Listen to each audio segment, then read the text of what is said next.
ময়মনসিংহে জয়নুল আবেদীন পার্কের সামনে ব্রহ্মপুত্র নদীতে আমরা ৩ বন্ধু নৌকা ভ্রমণ শেষে এখন বিকালবেলা গাছের নিচে নাস্তা করতেছি। এটা হচ্ছে লিটন ভাইয়ের খাবারের দোকান। ছেলেটি বয়সে অনেক ছোট হলেও তার হাতের রান্না এত টেস্ট আর চমৎকার তা আপনাদেরকে বুঝাতে পারবো না। লিটন এই ছোট্ট বাড়িটি দেখতে যেমন সুন্দর, তেমনি তার কথাবার্তা চালচলন এত সুন্দর ভাষায় প্রকাশ করতে পারবো না। তিনি অত্যন্ত স্বাস্থ্যসম্মত ও হাইজিনিক খাবার তৈরি করেন। বিকালবেলা হলেই শত শত মানুষ তার খাবারের দোকানে ভিড় জমায়।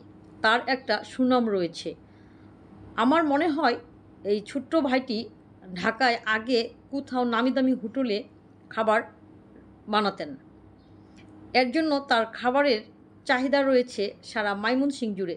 তিনি বিভিন্ন অনুষ্ঠানে পার্সেল দেন এবং বিয়ের আয়োজনেও তাকে ডেকে নিয়ে যাওয়া হয়, বিশেষ করে তান্দুরি এবং বারবিকিউর জন্য।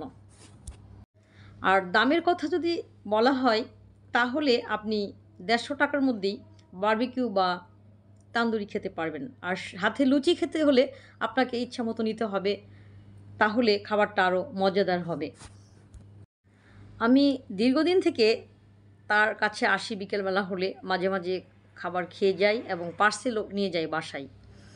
একদিন হঠাৎ রাতে তাকে আমি ফোন দিয়েছি, বললাম, ছোট্ট ভাই আমার বাসায় আসো।